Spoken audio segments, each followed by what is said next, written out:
I haven't done a video in a few days, and there's many reasons for that, but I've told you often that it's challenging for me to not be in a studio, to not be in a home, to be living a homeless lifestyle from my car.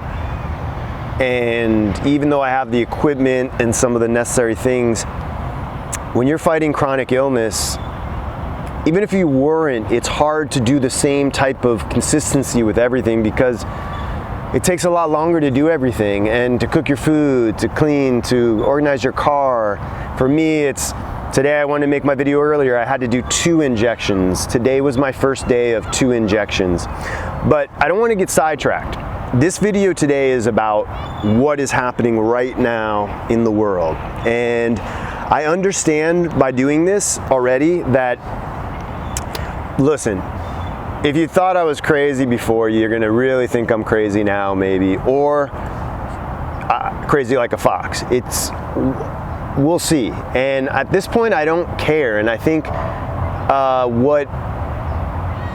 not that I don't care about people, it's just I'm saying I'm learning more and more that be who you are, own what your message is, and if people resonate with it, if they make judgments, that's all up to them. And so far I haven't really encountered any extreme negativity doing this channel, but I think when I speak out on certain things like what I'm going to speak out today, so I'll give you a hint.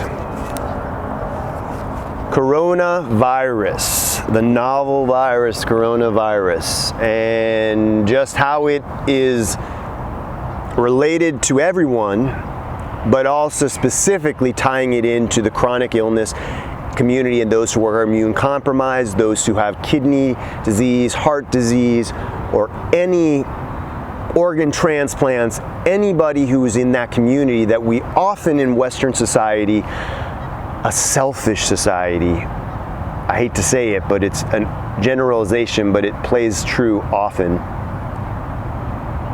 We don't think about those people. We think about ourselves, and we think about me, me, me.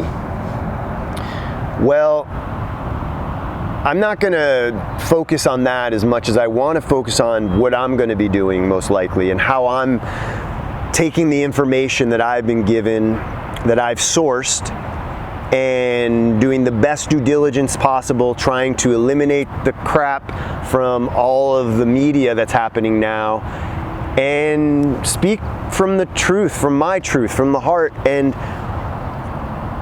I'll be honest, I'm pissed. I mean, I wouldn't say I'm pissed, I'm just annoyed. And I've dealt with these setbacks before, whether it's a severe flu season, whether it's just setbacks from my health when I'm getting momentum. Maybe I'm just about to break back into the film industry and getting opportunities like I was in New Mexico, and then bam, wiped out. Oh, I'm not gonna call that agent and follow up, because I can barely remember my name some of these days, let alone a script, or feel like I present physically the photo I sent in before. And we all have degrees of variations in our abilities and how we present ourselves, but it's a much more extreme when you have chronic illness. So let's circle back to what I want to talk about, coronavirus. You know, those who know me for years, maybe you believe this, maybe you've seen my history, maybe you haven't. Those who don't know me at all, you have no reason to trust me or believe my history. But I will only say this, that everything from financial predictions of trends to music prediction of trends, Crocs being one of them, which I still rock, the Crocs, making me money, so predicting trends, to real estate markets, predicting trends, to having that play true again in New Mexico, predicting even the film industry blowing up there in a positive way, to also having in the past, I'm no Nostradamus, I used to love that, scared me to death as a kid, but I take what I observe as best as I can, and I was taught that by my grandfather, and how to invest. And when I say investment, I'm talking also in terms of not only investment in trends, but watching for people who are sick to go, oh, I see dengue and the dengue vector mosquito, Aedes aegypti, really growing.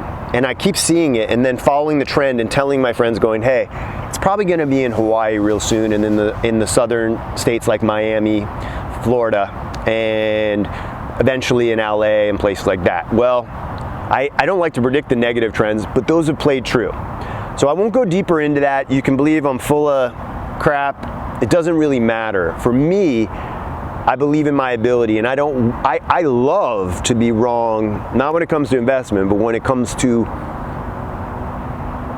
something negative like this, because it would be great. I'd rather friends laugh at you and go, you remember that thing you were panicked about, you told us about? Oh, we went to such and such island and nobody got sick with chikungunya or like dengue. You're such a worrywart. Great. And I'd rather that happen, but I'd also rather be the person that says it and goes, if something happens, you know, people at least know I tried to warn them. And so coming back to coronavirus, I'll say that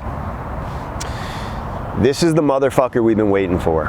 And when I say waiting for, not in a good way. A lot of my friends I've been talking to have had this complacency about the life we live today in front of glowing screens on Instagram with cozy, beautiful photos. Everything's through even a filter. And we get surrounded by technology and then bam, Kobe Bryant, who has all the money in the world, crashes in a very safe form of transportation, a helicopter, and we get this realization that, oh my gosh, life isn't forever and things can still happen no matter how far advanced mankind, humankind has come, womankind. We still are vulnerable. And Mother Nature, 1918 Spanish flu. Do your own due diligence. Watch Pandemic on Netflix. Not to scare you, but to educate. And it's really well done. And it's a little scary in the sense of how spot on it's appearing. But everything from when we've seen images in that pandemic movie, you can't fathom that we've had a time where people, they morgues couldn't keep up with the dead. 50 to 100 million. Now, yes, advances in medicine have happened. We can intubate people. We have ventilators.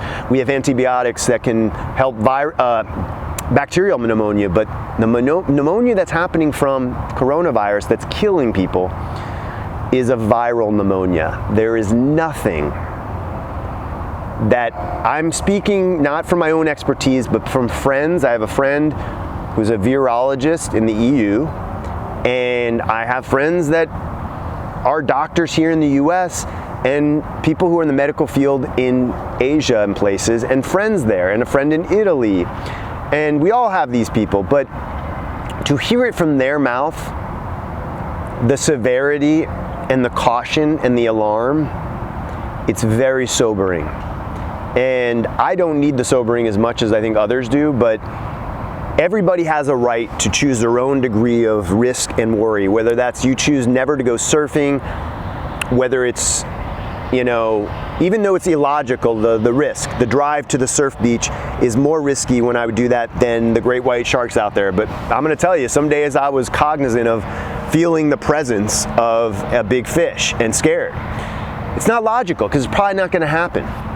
Now, statistics are skewed in those things. So even when it comes to surfing, surfers in the water more times than the average person, the chances of getting bit by a shark or killed by one is much higher than the average person. So you have to change those statistics. The same way as a field biologist in Glacier National Park, where there's the highest density of grizzly bears that are kind of a little bit more aggressive sometimes, they have a higher statistic chance. So when it comes to a coronavirus, when it comes to illness, you have to know your own risk. And for me, as somebody who has diagnosed official chronic kidney disease, who has been in the hospital for heart with my paddles on my chest, even though it's not a common all the time atrial fibrillation, but I've had other arrhythmias.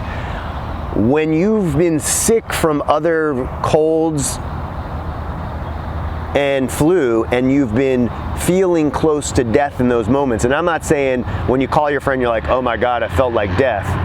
I'm talking like lights out, like this might be it. I can't breathe really well, and you're getting your girlfriend at the time in Mexico, in Chiapas, in a small village, and you're in a malaise, to drive you in a feverish haze up to the renowned hospital in Mexico City. And yes, by the time I got there, the symptoms had mostly passed. I didn't have to be hospitalized in that circumstance or anything, but